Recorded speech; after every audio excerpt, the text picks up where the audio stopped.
रिजवी साहब का अभी एक भी ओपनिंग कमेंट नहीं आया। हाजिक जी, क्या कोई दिक्कत होनी चाहिए? उन्होंने कह दिया कि भैया कोई ताकत इसे रोक नहीं सकती है और बरगलाया जा रहा है हमारे मुस्लिम भाइयों को, उनको डराया जा रहा है। इमानी जी, जैसा कि आप देख रही हैं और अभी सारे वक्ताओं ने कहा कि 4 साल पहले ये कानून पास हुआ, राष्ट्रपति ने मोहर लगा दी। अब उस कानून पर किसी को क्या एतराज़ होगा, चाहे कांग्रेस करे या ममता कालेजी करे, या मैं कह रहा हूँ उसके एतराज़ से किसी को कोई फ़ायदा नहीं होगा।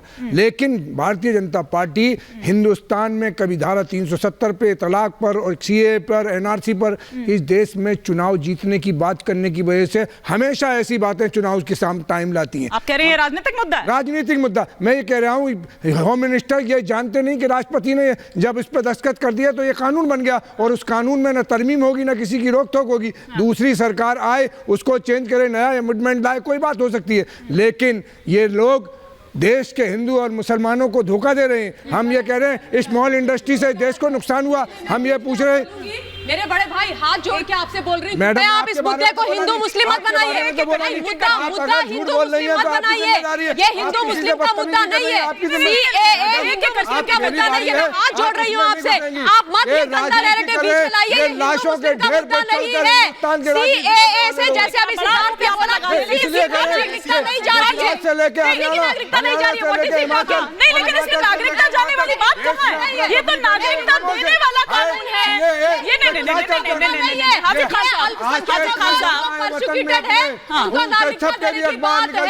किसी हमारे मुस्लिम भाई की नागरिकता नहीं जानी चाहिए। नागरिकता छीनने वाली कहाँ से बात आ गई?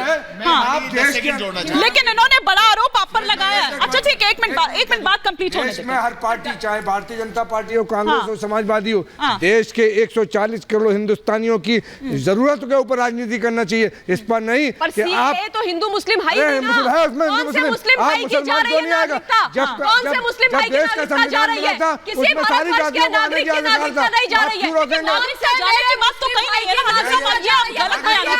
बताइए, पाकिस्तान में अगर कोई मुसलमान और भारत आना चाहता है, भारत कहाँ गए? अरे वो इस्लामिक राष्ट्र है, वो इस्लामिक राष्ट्र क्या अर्थ कर रहे हैं? वो इस्लामिक राष्ट्र है पाकिस्तान, वहाँ पर वो कैसे परसिक्यूट होंगे?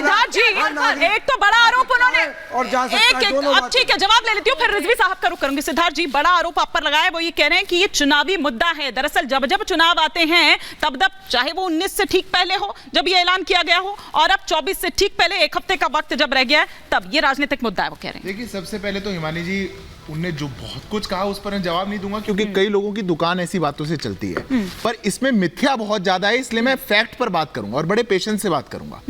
वो कह रहे हैं कि कोई मुसलमान अगर वहां से आना चाहता है, उसकी नागरिकता आप उसको क्यों नहीं देंगे? कौन नहीं दे रहा?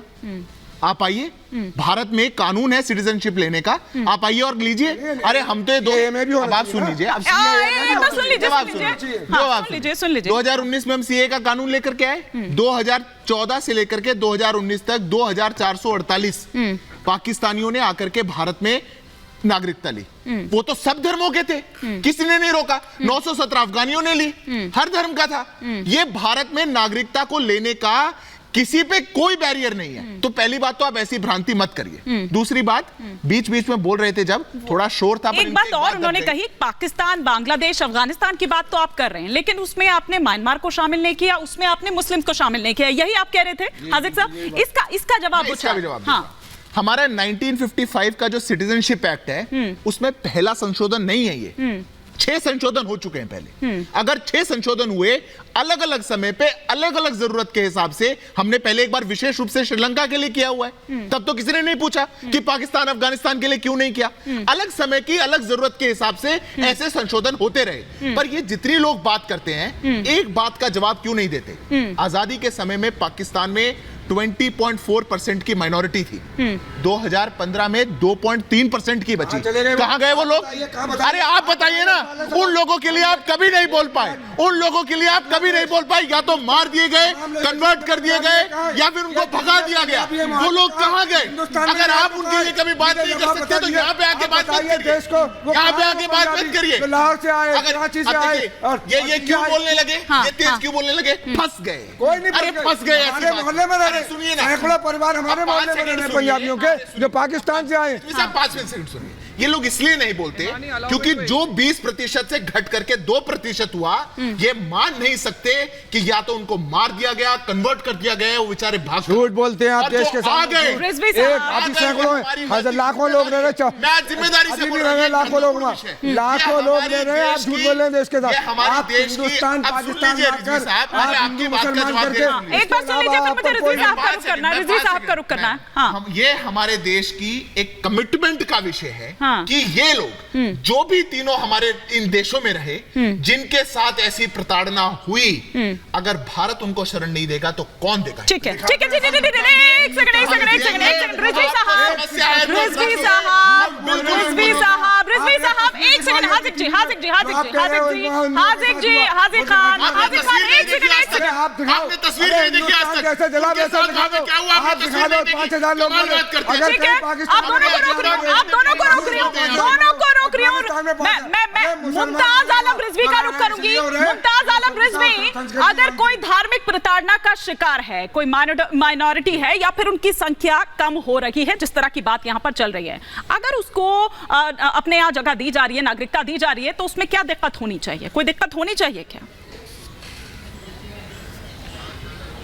नहीं, बिल्कुल दिक्कत नहीं होनी चाहिए। और मैं समझता हूं कि इससे पहले भी अभी हमारे भाई साहब ने बताया कि नागरिकता दी जाती रही है, पहली बार नहीं हो रहा है। अगर नागरिकता दी जा सकती है और दी जाती रही है, तो सवाल यह है कि ये नए कानून की जरूरत क्या थी, नंबर 1।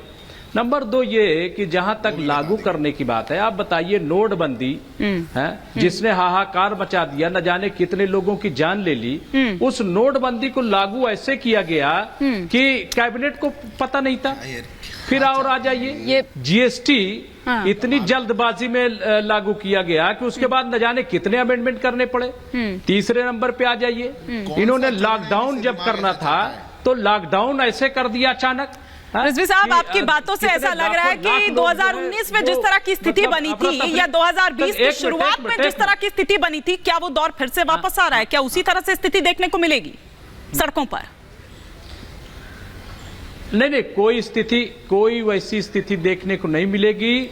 और मैं आपको बता दूं कि ये बीजेपी चाहती है कि ऐसी स्थिति बने, वरना आप बताइए, आप रोज कह रही हैं या ये लोग कह रहे हैं कि मुखालफत हो रही। क्या all India Muslim personal law board ने कुछ कहा? क्या जमीयत उलमा हिंद ने कुछ कहा?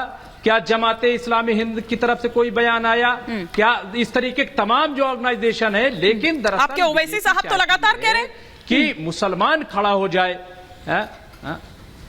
नहीं, ओवैसी साहब ऑर्गेनाइजेशन है, तो पॉलिटिकल पार्टी है, ठीक है। पॉलिटिकल पार्टी तो जाहिर है कि वो चाहेगी कि हमें कोई इशू मिले और हम बोले। ओवैसी साहब अगर हो रहे थे तो ये तो लगातार मूवमेंट चलना चाहिए था ना। जब एक कानून बन गया तो कानून को लागू होना तय है। तो ये कानून जिस तरीके से किसान 3 कृषि कानून आया था, तो किसान को पता था कि ये लागू होगा। हाजिक साहब तो यहाँ पर बड़ा आरोप लगा रहे हैं, वो कह रहे हैं कि ये राजनीतिक मुद्दा है। आप भी इसको राजनीतिक मुद्दा मान रहे हैं क्या? हाँ या ना में जवाब दीजिए, फिर मैं ममता जी से काउंटर रिएक्शन लूंगी और फिर जवाब साहब का रुख करूंगी। रिजवी साहब, आपको भी ये चुनावी हथकंडा लगता है, ये राजनीतिक मुद्दा लगता है? जी नहीं, चुनावी हथकंडा भी मुझे लग रहा है, और ये बीजेपी की बेवकूफी भी लग रही है। अच्छा, उसको कुछ समझ में नहीं आ रहा है कि आखिर हम इख्तियार में आए तो आए कैसे। कहीं राम मंदिर आ रहा है, कहीं यूसीसी नहीं, तो क्या राम मंदिर कम पड़ गया था ममता जी? राम मंदिर कम पड़ गया था क्या कि इस तरह के मुद्दे भी लाने पड़ेंगे? हिमानी जी, पहली बात नहीं बन रहा क्या? जी हिमानी जी, पहली बात, बड़ा दुख होता है मुझे जब मेरे ऐसे भाई लोग आते हैं और इतने सेंसिटिव मुद्दे के ऊपर इस तरीके की बात करते हैं, बोलते हैं कि ये एक बेफजूल का मुद्दा है।